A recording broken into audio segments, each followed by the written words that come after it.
Welcome. You're most welcome to yet another beautiful day and, of course, a beautiful program.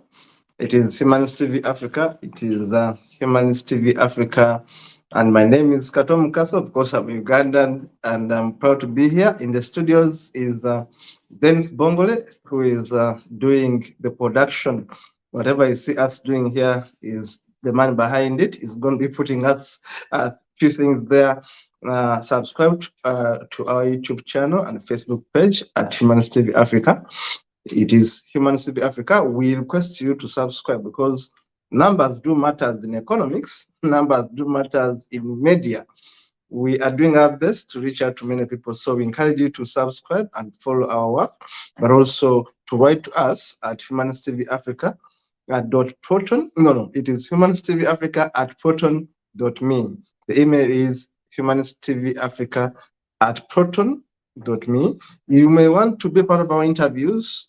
You may want to be a volunteer with us, a journalist with us, someone working with us wherever you are, and you want to have that opportunity to work with us, please email us. We are going to work it out with you. You may also want to advise us. You may also want to disagree with us. Sometimes we have topics where we think people actually don't agree with us. So you can give us feedback in any way you think is possible. But also, you can criticize us. You can criticize us, but also you can choose to commend us. You can choose to praise us. You can choose to encourage us and partner with us. We are looking for sponsors who can also be able to sponsor some of our programs. Remember, we have studios in Uganda. Right now, we have 4 studios in Uganda. We have 2 studios in Kenya. We have 2 studios in Nigeria. We have a studio in Zambia and Zimbabwe. And we intend to open up more studios in other countries, including Rwanda, Tanzania, Egypt, South Africa. We are making arrangements to open up more studios. Now, this program today is Humanist Interviews. And of course, in the studio is my senior brother, SSEMAKULA MUKIIBI. Many of you know him. Those who don't know him, of course, are going to know him today. He's the father of Jesus Christ. Yes, he's the father of Jesus Christ, and of course, the chairperson of FIKA. I've met SSEMAKULA in Kenya, but of course, before that, I've met him online. Of course, when I say I've met him here, I've met him, and we know each other. So I can really say we have a great guest today who's going to be sharing with us a great deal. Comrade, you are most welcome, brother. Thank you very much. Thank you. Thank you, sir. Now, straight away, I told you the person I have is the father of Jesus Christ. You may agree, disagree, but I've told you.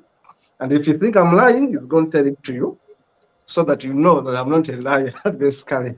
So let us start. We have 1 hour to use, and without wasting it, we are going to have a conversation with my brother and my senior comrade, SSEMAKULA MUKIIBI. It's going to take us through a number of things, of course, to get to know him, to get to know his work, and of course, basically to get to know what motivates him to do what he does. If you follow his Facebook page, you will see that he's very critical. He's very, very, very, very critical on a number of issues, and he promotes critical thinking. Now, having said that, people would like to know briefly who this gentleman is, where he was born, if he wants to share with us. How was it growing up in Uganda, I believe. You were Ugandan like me. Maybe now you're Kenyan, but at least I know you have a background in Uganda. How, maybe in 5 minutes, let us hear from you. How would you like people to understand you for the first time, Mr. Um, Semakula? First, yes, one of the important things about me is that I'm the father of Jesus, not Jesus Christ. Christ is a title. So, I gave you Jesus Christ. yeah, my child is Jesus, and he was here just a few minutes ago. Gone out for now. Um, I also style myself as a critical thinker in the sense that I try to support critical thought across Africa. A huge amount of what ails Africa comes from the methods we use to think and look for solutions to stuff. We are unfortunately, to use a loose term, gullible, in the sense that we tend to take what we are taught without questioning and apply it, and sometimes, in fact, many times, to our detriment. This holds out in our educational systems, in our political systems, in our economic systems, and even in the way we treat people around us. So, one of my favorite peeves is to try and get Africans in general, and East Africans more particular, to look at critical thought and try and use it in their every single day of life. Everything from how you choose your job to even as something as mundane as how you choose the next meal you're eating. Um, I was born quite a number of years ago. I style myself as an East African because I have Ugandan roots and I have Kenyan roots, and they're both very strong. I can't exactly deny either of them. So I wouldn't really say I belong to any particular country. I belong to both countries. Now I'm more or less domiciled in Kenya, but yes, we still have Ugandan roots and I still have Kenyan roots, and to me, they are all very important to us. The boundaries we have between Uganda and Kenya are artificial. Too Yeah. many of us have roots on either side. So really calling ourselves one or the other means you try and deny a part of yourself, which I don't think many of us should really be doing. In fact, the drive we have these days towards integrating East Africa more and more is really a good thing because finally we are getting back to what we should be. One people, we have similar goals, similar lifestyles, similar problems, and it would make more sense to handle these things as a group than we do as a separate quasi competitive entities. Oh, I'm also in how do you call it? I mean, computers. I mean, IT. I develop systems, I write programs, uh, and I am heavily interested in education. Perhaps because of Jesus. I mean, watching him grow, watching the schools he goes to, uh, Yeah. keeps on bringing us to raise questions about the kind of education that we are giving him, the kind of thinking processes we're enabling him to live life. We try, but unfortunately, society doesn't try with us. So it's sort of a balancing act to try and get all things work. I think that's more than enough about me. Yeah. Thank you so much, senior more comrade brother. There is Easton Kagota says is watching live from Nairobi, Kenya. Of course, where people have begun watching and sending messages, and as they come in, I'll be telling you that they are following you. Now, thank you so much for watching. Whoever is watching us, and please send your comments. If you have anything you want him to substantiate, please also ask him any question you want. Now, Mr. Semakula, you have said a bit about your background. I wonder how it was like growing up in Uganda, which I understand is a very religious setting. How did you find yourself into that kind of setting, and how did it affect your perception about religion later on? Um, I was I was lucky. One, my father had a huge library. So from a very young age, I began reading quite a bit. By the age of about 10, I think I had read St. Augustine's City of God. I had Wow. read C.S. Lewis. I had read most of the Bible by that time. So there was quite a lot of literature available. My mother, she was in Kenya, also had her own kind of literature, very Christian, yes. So whether I was at my mother's place or my father's place, I always had the ability to look at conflicting reports about reality.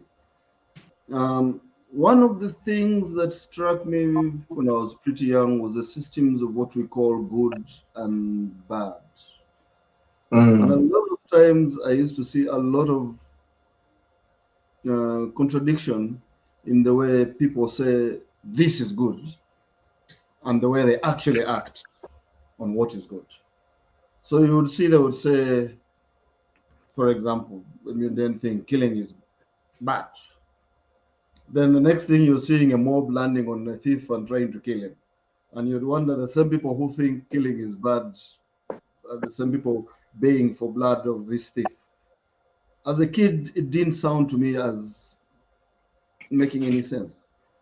When you'd go to church, a priest tells you one thing, and then they tell you, do as I say, not as I will do. And then I would ask myself, if what you say is really that good, then how come you don't do it? So from a pretty young age, I started asking these questions.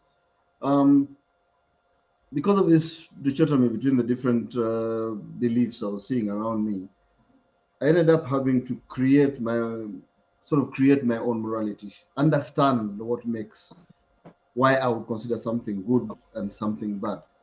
I literally had to think through We it. are losing you. Uh, Oh, uh, Comrade Semakula, if you can hear me, we are losing your network is a bit losing. We are losing you a little bit. okay. Maybe fix it a little bit or come a bit closer to your server. Is it any better now? Is it any better now? We are losing you. You are breaking. Let me check my network. Meanwhile, Martha sends greetings. Easton Kagota says, Baba Jesus. They are sending messages here. I think you have a very big network in Kenya. They are sending messages right here. So I was losing you, but we can continue. And I don't want people to miss anything from you. Maybe you can go a bit back, like a bit back of what you have just said. Yeah. Okay. So like I said, I'm one of the people who had to reinvent morality from square one. I had to rethink, why do I say this is good? Why do I say this is bad? What are the conditions under this being good, this being bad? And then I also discovered that there was still, other than what we'd been taught of the black and white, I discovered that there was still a third category, things which are neither good nor bad, things which simply are. And yet, in all our schools, in all our learnings, we were busy being taught that things are either good or bad. You could literally have nothing other than that. Observing people, I also start realizing that even something that is considered good may be considered bad in a different setting. Uh, you also realize something that's considered bad may be considered good in a different setting. Eventually, I started seeing that at the end of the day, we are looking at things just are. And the whole interpretation of good and bad is our interpretations. We are the ones who say this becomes good, this becomes bad. And the moment that came into my mind, I started re-examining my beliefs. I was brought up initially as a Catholic. I was actually baptized twice, which probably means I'm doubly blessed. I was baptized as a Presbyterian, Church of Scotland. Then I was baptized again as a Catholic a bit later. So within this time, I began re-examining things. I began rereading the Bible, and I set myself a task. Let me read it from in the beginning all the way to it is so. The Bible I had, my father had, was the one with the Apocrypha. I think it's 82 books or something. So I went through it, and I'll be honest, the Bible is a very interesting book. It taught me a lot of things, but it also made me realize that a large amount of what is being in the Bible is not based on fact, but it's based on mythology. Mythology that is supposed to keep people together, keep them happy, and sort of give them a purpose. But it did not at all mean that this is necessarily the truth. I think that realization made me start looking again, like realizing, yes, religion is useful to some, it works for people, but on the other hand, it's the same thing which is keeping us back from realizing more potential. We are held back by thinking that once something is done, it is set in stone and it can never be changed. Even when our circumstances change around us, we think this is the one thing that is absolute. So even if it is failing us, we still try to maintain uh, property with it, try to keep to it, and yet it's the very one thing which is holding us back from getting around. I think that's when my journey started away from what was then the Christian religion. Thank you so much. What I can get from what you have just said is one, morality, issues of morality, deciphering from good and bad. And you are so lucky that you have a father who gave you books, who had a library.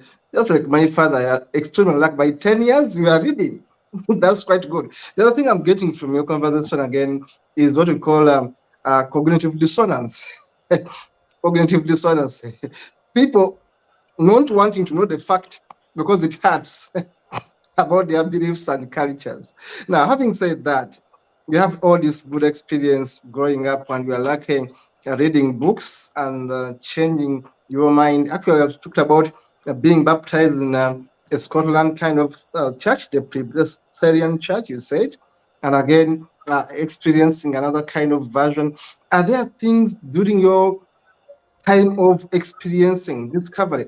Are there specific practices that you realize that we are not as good as they ought to be when you look at a religion? Were there things which you thought had to be questioned exactly in terms of religion, observancy? It is easier to answer whether things that could not be questioned. Generally, Mm, almost every practice in religion would raise a question, not only on how it is done, but whether it should still be done. Um, but I think the part that galled me most was the exclusivity to the truth that each religion claimed. Actually, not only each religion, each different sect of the same religion claimed. The way all of them said, our way is the truth, our way is the only way, and every other way is somehow wrong. And yet, every time you looked at another way, you would see they also have a few points. I've read a bit on Confucianism. I've read some Eastern mythology, and look at all of these things. They all have a story to tell, a story that can help all of us. mm. And yet, each of them tries to maintain how theirs is the only true way. And sadly, they add on the fact that every other way must be destroyed. Mm. I think that to me is probably the most harmful effect of religion. First, that it tells you that and refuses you from thinking outside that box. And two, that it sort of makes it right to go and destroy something else simply because it doesn't think the way you think, it doesn't act the way you act, it doesn't believe the way you believe. That demonizing of others is probably the biggest uh, drawback to religion. At least most religions, maybe not all. I haven't gone through all yet. Yeah, thank you so much. Meanwhile, I have to tell you that Martha sends greetings. There's Kim Ken from, I think Ken also sends greetings. There's Becky, Susan Becky sends greetings. Fidelis Ngoma from Zambia sends greetings. And of course, Bambale Joseph, Bambale Robert, Senior Bambale Robert from Uganda sends greetings. There is also Kule Franco Richard says thanks for supporting community projects. You must be doing a lot of good work in Nairobi, in Kenya, going by the messages that we are getting right now in the studio. And I have to take you on now towards that direction. Now, there is Ongera Matundura. It says following. He's a great guy. in Kenya. Now, you have so many messages coming in. I'll limit them. I'll stop talking about these messages and simply go ahead with our interviews. Now, Bambale Sebastiano says, I'm watching from Kato. Okay, now, it is very interesting. Listen to all these things, especially when you say some things need to be questioned and others that are very hard to question. Now, moving forward, when is that point when you say enough is enough and I want to come out of the closet and say to hell with this kind of beliefs? When was that and why was that? To be honest, I cannot put a finger on the time. I lost faith over a pretty long while. Gradually, every time some small chip kept on going off. For a while, I tried to keep faith in God, basically because it was comforting. The idea that somebody is out there looking after you and protecting you from all evil and stuff. It was probably the last thing I let go. And I let it go because reality showed that this is not actually happening. By actions, by the way I deal with people, with luck inclusive, what are deciding what directions I'm going. There doesn't seem to be any big man in the sky or woman looking out for me. When I truly became an atheist for a period of about maybe 4 or 5 years, I didn't even know the term atheist exists. In Africa, I don't think we talk about atheists. Until very recently, atheist was a term that did not feature in any conversation.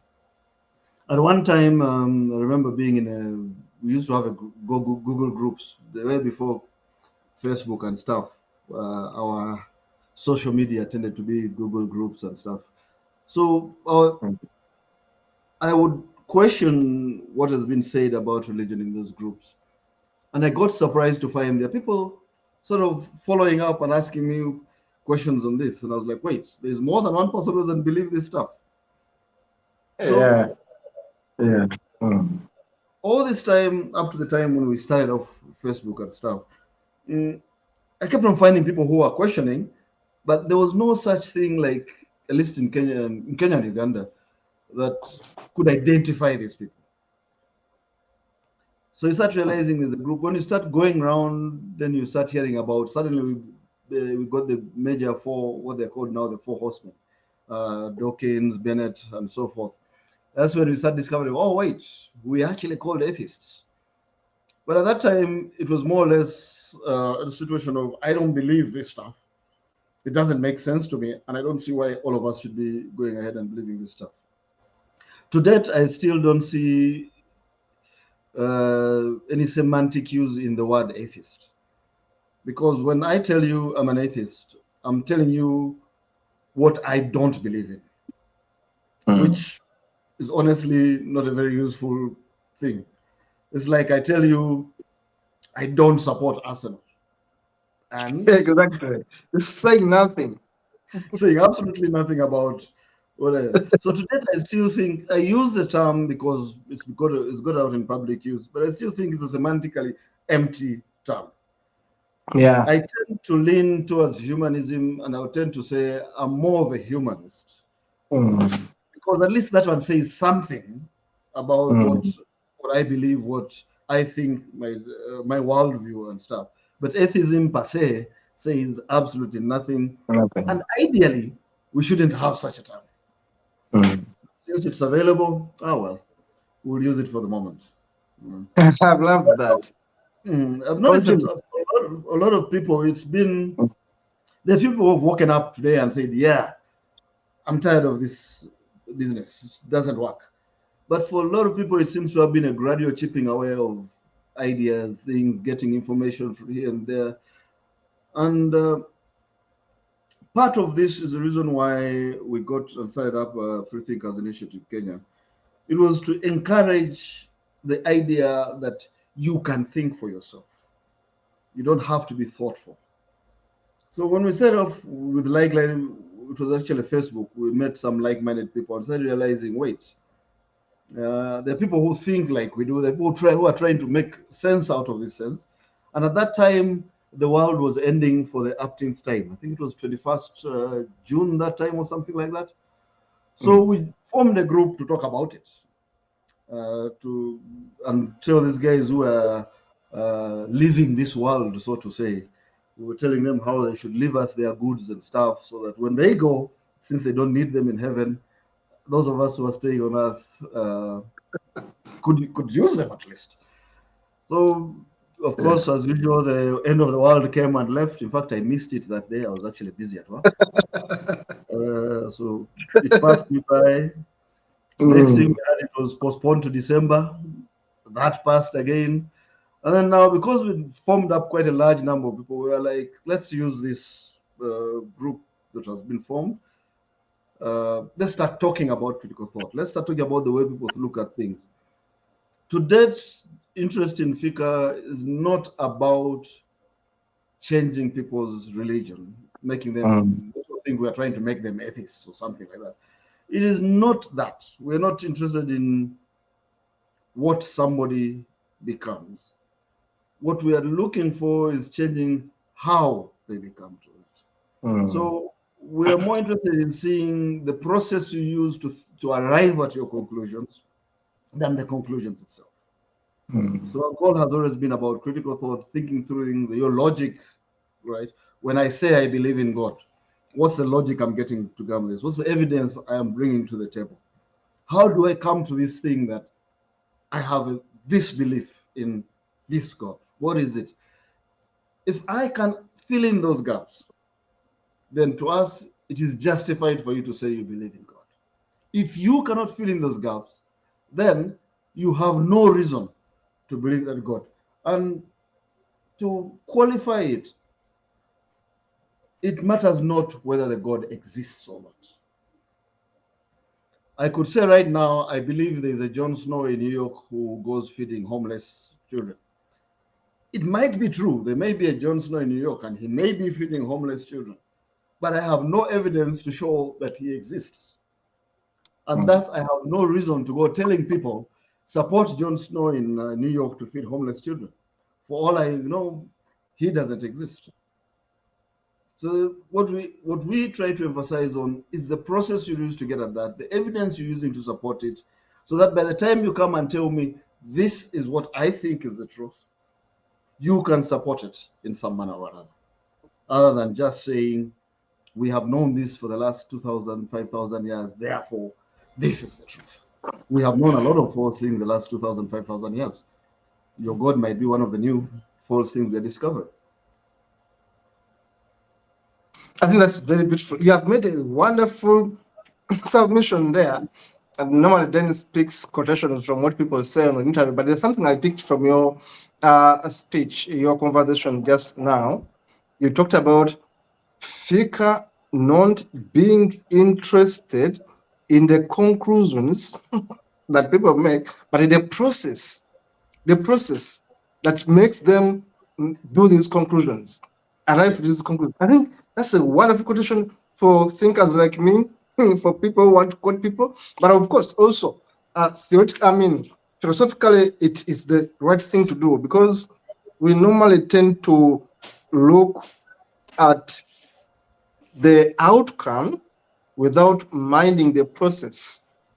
And I love it when you say you are interested more in the humanistic way of doing things than actually the conclusions, that people actually arrive at. Now, having said that, FIKA is a wonderful organization and growing very well in Kenya.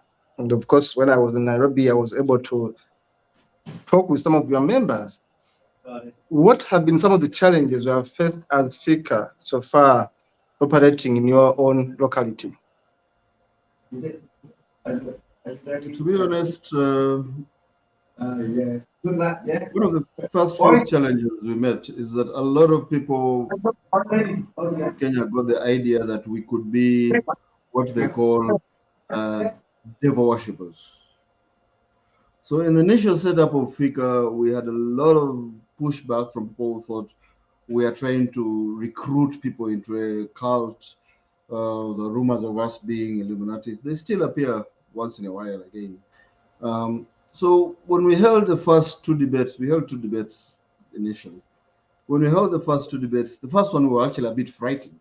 We were expecting that they are going to have a number of people coming up with stones, pitchforks, and fire. Luckily enough, it went pretty well. So that was one of the very first challenges. Then two, because of the approach we use, we got quite a number of people moving away from the faith. And a lot of people started looking at it like, that is our aim.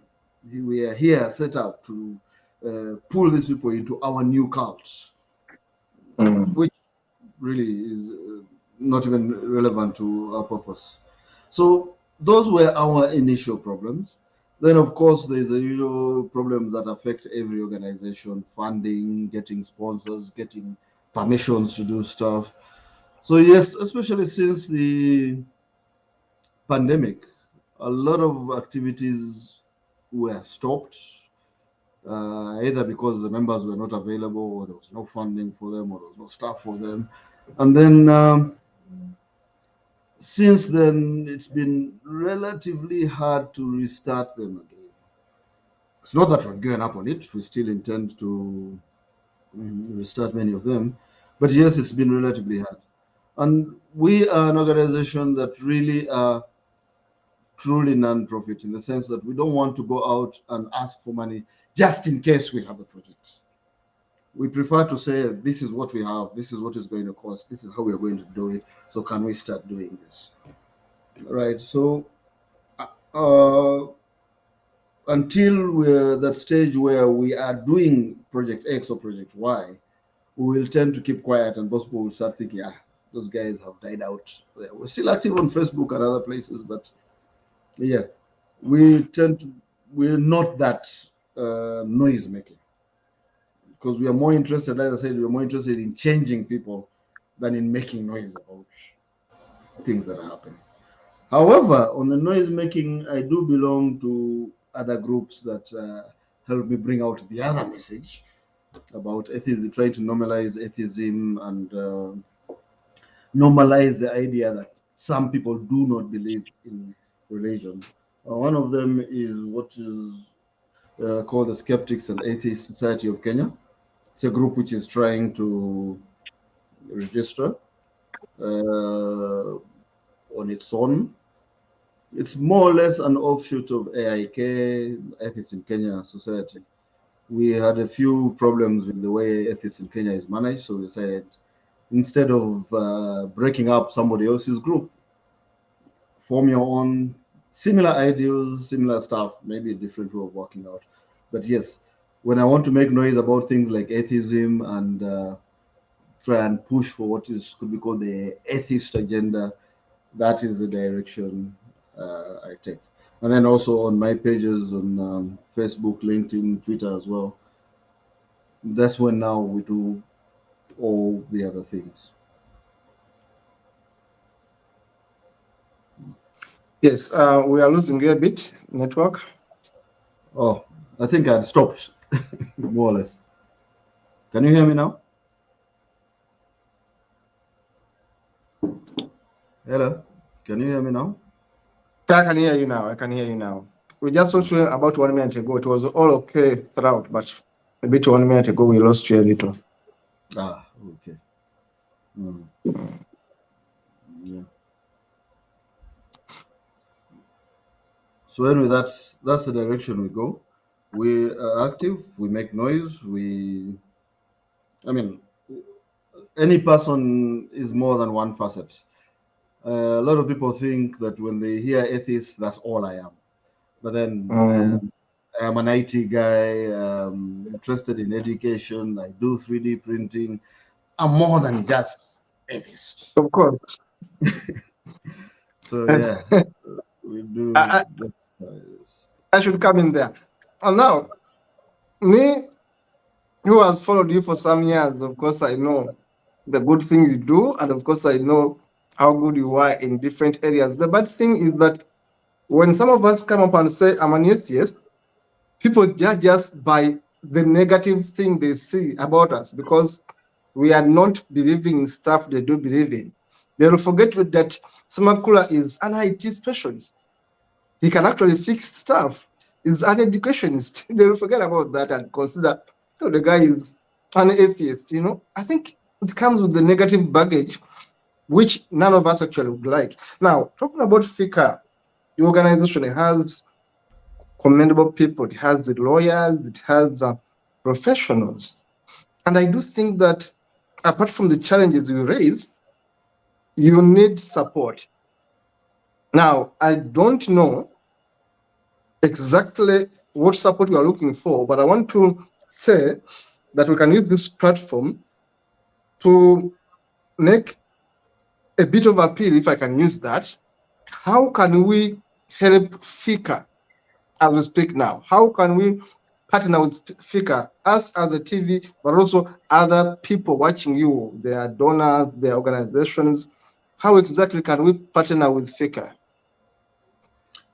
To be honest, the most important thing that FIKA wants is programs to improve and encourage critical thought.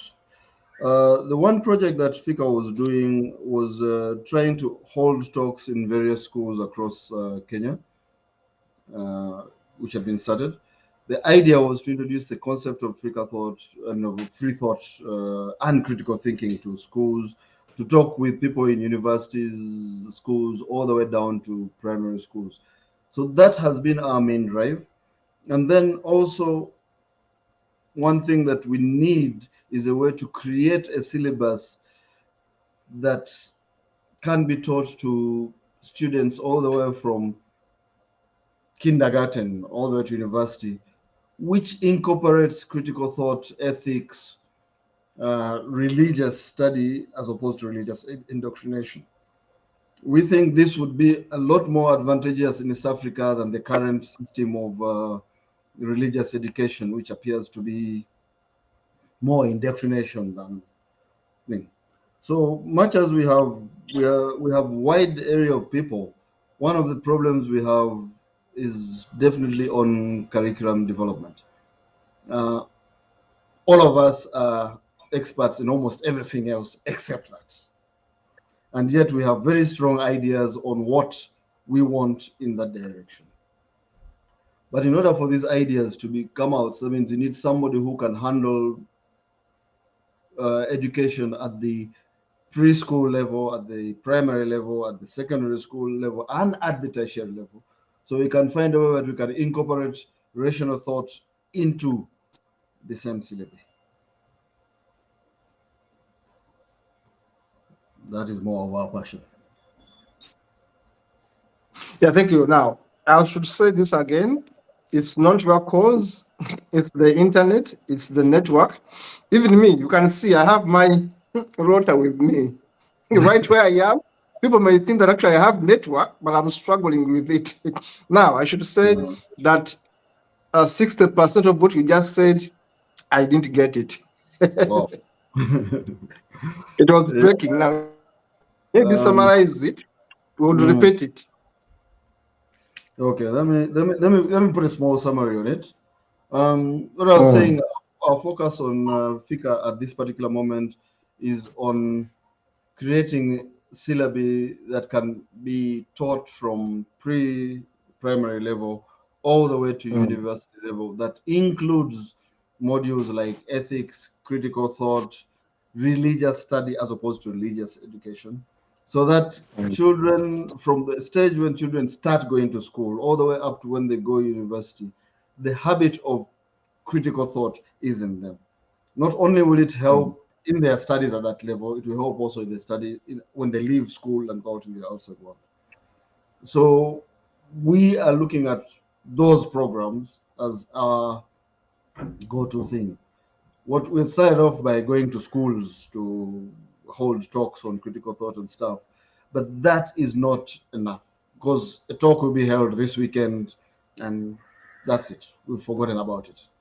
What we need to do is find a way of getting people who can help us in curriculum development, so critical Mm. thought can be incorporated in the educational system at the all levels. Because at the moment, I think if you talk to education experts in Kenya, they will tell you something like things like critical thought are so advanced they have to be taught in the university as a unit in the university. We don't think so. We think this is some habit that should start right from the pre-primary stage all the way to the university stage, and something we would love something to be developed along those lines. That's a good one. That's a good one. There are people, of course, I know who are promoting critical thinking in schools.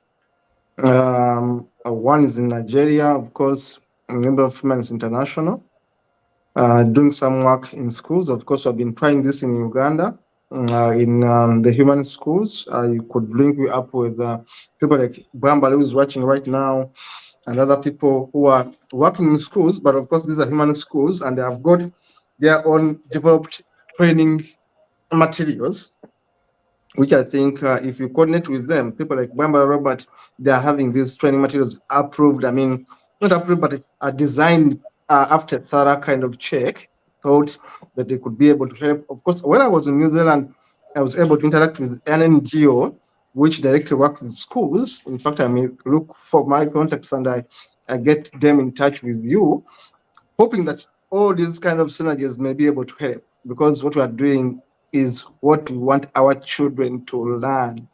Now, having talked about children, I'll go back to you and Jesus, because now the children thing is triggering me. You have this Jesus, and it fascinated me, I have to say. And I was like, I think I should name a child Jesus for the sake of being cantankerous and for the sake of raising eyebrows. People think I'm so worshipping, I'm so religious, when it's the opposite.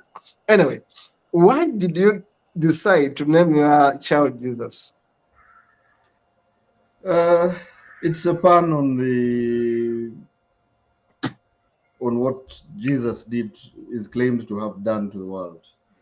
Where the mythology has it that Jesus saved the world from its sin, and my Jesus saved me from childlessness. If you notice that by the time I got Jesus, I think half the people in my family and everywhere else were in the story of Luke. Is our line going to stop there? Some You of are them were finished. probably reached the point of saying, look, if you can't look for a woman, perhaps let us get for you one. So online. And I'm also a Yeah. firstborn son on one side. So yes, Mm. a lot of people were worried about the fact that there doesn't seem to be any progeny. So Jesus saved me from all this. Small, all this. I think it's ironical. It's ambiguous because, of course, you don't believe in Jesus. But at the same time, Jesus saved you and got you this child everyone was waiting for. And then you said, okay, let me give you Jesus because you have been waiting for this Jesus. How did your family members react when they hear or when they heard about the name Jesus? Well, did they like it? Definitely, I think so. I don't know. No, it's a half-half. There are some who are vehemently against it. There are others who were like, well, that is how you are, so you just be what you are. So it's not like I have universal acceptance of it. And yes, he has other names, so most of them use the other names.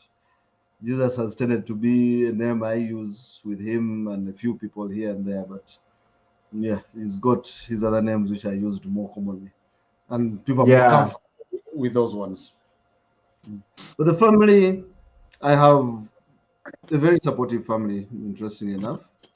None of them are atheists, but they're actually very supportive. They accept me for what I am.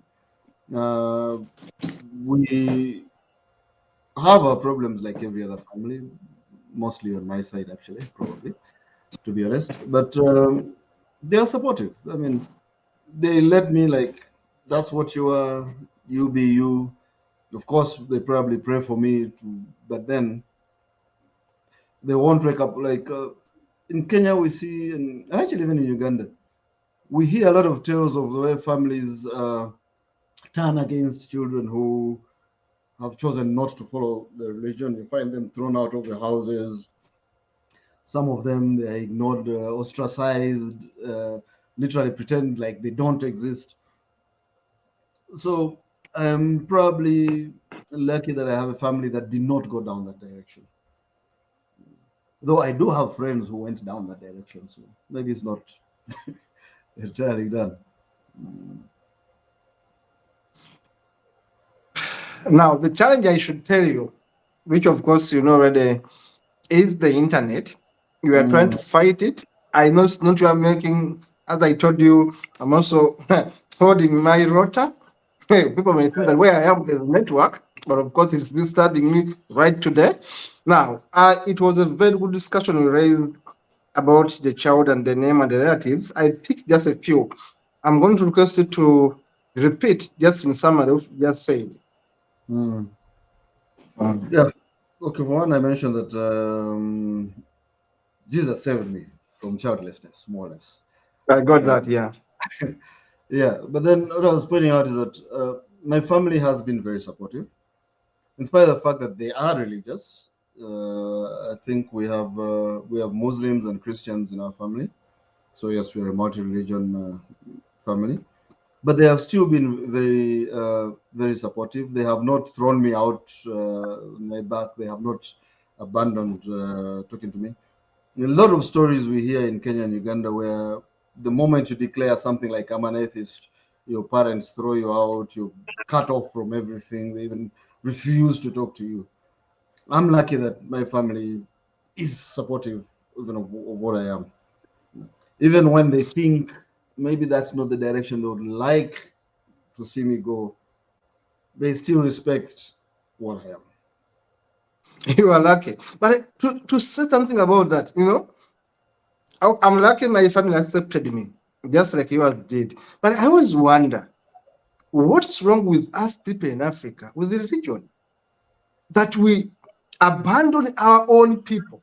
You are right. I've got cases throughout Africa where people are being abandoned for simply saying, I don't believe in Jesus. I don't believe in Allah.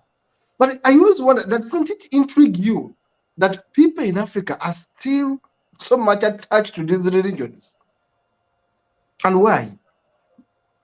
Partly, yes. But partly, you also got to understand the role that religion plays in almost every part of African life. Mm. Your religion is your community, is your people, is your reputation. They're the people who bury you, they're the people who marry you, they're the people who go through you all your life. So one of the probably one of the biggest reasons people start abandoning kids when they go against this is because the question has always been, what will the community think about me? I am a staunch member of the church and my child is an atheist, or my child is gay, or my child is a lesbian. Yeah, it's a question of people go back and say, what will my community think of me? What will my church think of me? What will the pastor think of me? All right. So rather than face that reality that this is what is happening, I think, and this is still, I mean, because it doesn't matter how much you throw away your child is your child. You may have forgotten about them, you may have thrown them away, your genes are still out there. You're still responsible for a large part of what that child is. So we forget that in the drive to get the community accept us in the way we think the community is acceptable. Then when you add on the fact that a lot of the paths to success tend to be through religion or religious organizations or religious connections, people have a vested interest in holding on and looking like they are they follow all this religion heavily. The thing is, if you observe their actual behavior, most East Africans are not really religious. They do almost everything their religion refuses them to do. But they will never let go of that idea that I have to be a Christian and I have to follow in public the Christian things. We will go for prayer rallies and then leave the prayer rallies to go and drink yourself stupid in the bar. You will go and ask for forgiveness in church, then go steal from the government coffers on the other end. So even in our behavior, we are not truly what should be called Christian. But we need that affirmation from the community, from the people around you. So we will refuse to allow a stain that is visible, and we'll keep the stains that nobody else can see.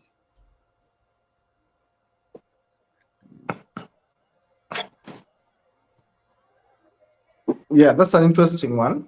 That's an interesting one. I'm losing a bit there, but I got you 90%. I will go to the last segment of our show. We have only 10 minutes left, and I'm still interested in the show, but of course, we are going to keep the discipline. Now, lastly, for today, you trained as a human celebrant, and I should commend you publicly here that I was extremely, how do I say the best way? I was extremely happy that you started the program and you finished it. And up to date, you are still on the WhatsApp group for the celebrants throughout Africa that we created with our mentors in Scotland. I wonder what motivated you to join this program? Well, one of the things is that one of my goals in life, one of the things bucket list, so to say, is I want to start a community for non-believers, a community for people who do not follow the Christian, animist, Muslim, whatever narrative. And our society still feels it needs ceremonies to celebrate the different stages in life. When we are born, when we get our names, when we marry, when we get engaged, when we finish school, when we die. And if we are to form a community, I think we need a non-religious way, an alternative way of celebrating these events, which makes sense to us and adds value to our lives. So I got into it so I can see how we can do this, so that when we finally get a community off running, when we finally get people to interact in this manner, we can also offer them the options of being able to do all these things that they want to do without having to go back to church. Because in Kenya right now, if you say you wanted to get married, you either walk into the AG's office or you go to a church or a mosque. You literally have almost zero options. If you're going for a funeral, you want to bury somebody, you will have to get a letter from, when I buried my mom, I remember that was the issue. You have to get a letter from the chief showing that yes, he knows you, and it has to be signed by a religious leader. So a lot of the functions that we may think important in life, our society has put religion into them, even where they are not necessary. And for those who would not want religion in their daily life, in their marriages, in their funerals, in their celebrations, I want them to be able to have an alternative, so that they can have a celebration that is closer to the way they feel about it than the way whatever tradition wants to go about it. As part of it, we are trying a drive to get the government to recognize non-religious people as also celebrants of these things. Right now, the law itself only allows you to, either when you're appointed by the AG, and the AG is technically allowed to appoint only from religious organizations. That's one of the things we need to change, and we're working towards changing, so that non-believers can also have a way of celebrating their lives without having to rely on their churches, their former communities to do this. Yeah, thank you so much, my brother. Now, as we conclude, looking at my life, there are things I say I'm happy I'm an atheist. But most importantly, I'm happy I'm a humanist.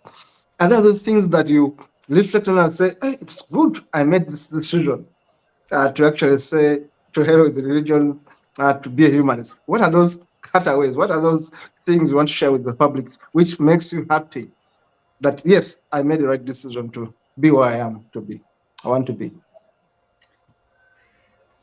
To be honest, one of the things I keep on saying to myself is, thank God I'm an atheist.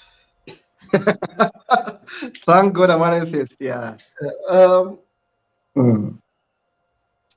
like I mentioned earlier when I was talking about my history and how I viewed the world, one of my major complaints in religion, over and above anything else, is that idea that makes it somehow okay to oppress and stand down others simply because they are not you. And one of the best things I've seen about humanism in general is that humanism does not add any way of, to use a religious term, demonizing the opposition. We don't have a way you can say, just because you don't have the same values I have, therefore any kind of crime I do against you somehow is blessed by my value system. And I think that is a very important thing. A huge number of wars, a huge number of conflicts across the world has come up Mm. because of this conflict of ideals, where you don't even look at it like, not only do you say, I want the freedom to have my ideals, but somehow you think the freedom to have my ideals means I should deny somebody else the freedom to have their ideas. And I think that's probably the best thing about humanism. Also, the fact that it doesn't restrict me from thinking. Unlike my churches, which there were areas where you were not allowed to think beyond. I get the same with Jesus when he goes to school. Every so often he will come up with something that maybe he's seeing me watch something and say, I'm not allowed to look at that. And I ask him why. And he says, school told me you can't ask those kind of questions. So I have to keep on sort of de-brainwashing him to understand that there should not be any limit to the questions you can ask. Because if you don't ask those questions, knowledge will always precede you. And I think that's also one of the best things about living religion. Of course, saving the 10% and a lot of few other things is the icing on the cake. I But love yeah, the saving the 10%. Continue. yeah. But those two things probably touch me more than anything else. The other thing I have a problem with is the sense of entitlement that religion has given itself. A lot of people say mostly anti-Christian, though I think they should say anti-theist if they want to be honest. But I'm not truly anti-Christian. I'm not anti-theist. I am anti-self-entitlement. Mm. When you tell me that the bar next door cannot make noise beyond 11 p.m., but somehow the church is allowed to make noise beyond 11 p.m., I have a problem with that. If you tell me that the rules which apply to one group of people, when it comes to the church, these rules can be suspended, then I have a problem with that. That sense of a self-entitlement that they are somehow allowed to destroy the peace and livelihood of others because they're the church. And then, on the other hand, they somehow still think that the rest of us, except them, should be exempt from those rules. That sense of entitlement is something that really we need to get over with. It's the reason why pastors, like in Kenya, we have a famous pastor, Pastor Mackenzie, who led people to starve in Shakahola. We have pastors who, we call him Prophet War, who has got followers, sell everything to follow him. You're having people doing things because they have been taught that you shall not question the man of God. The man of God is unquestionable, unaskable. Once he says something, once he does something, even if there's no way you can even look at it as anything bad or questionable or question about it. And that is a disaster waiting to happen. It's a disaster which has happened in Kenya already, at least once or twice. But if we let this attitude keep on going on, that's a disaster that can happen all through. And when we let this go into our laws, into our politics, into the way we govern ourselves, then we set ourselves for real failure. And these are the things that we need to get around. We need to get off. Yeah, thank you, sir. Thank you, Senior. I think this interview has been one of the most interviews that I've been very interested in. Sadly, our time is up, but I have to say that I'll continue inviting you if you have the time for different topics, not about this, about morality, about so many things, in case you have time, because we want us to partner. We want to partner with you as a TV, given your experience, given the work you do. We shall continue inviting you for different topics in case we have the time. But let us go to the cutaways. What is the takeaway home you want to share with the public? What's your parting shot for today? Only one word. Think. Think. Thank you so much, my comrade brother. Think and think. Think for yourself and do good better. Yeah, thank you so much, Senior. That was my brother, my comrade brother, my senior brother from Kenya, SSEMAKULA MUKIIBI, who is the human celebrant. Now, your friend from Nigeria, Vongfa Nandip Bongfa from Nigeria says, greetings, and of course is watching. You attended the same training with him. Of course, he knows you. He knows you guys, you must know each other now. Thank you so much for being part of this interview. And of course, as I said, we are going to partner with you as Humanist TV Africa, of course, for different interviews where we want to hear your views. But of course, we want to work with FIKA.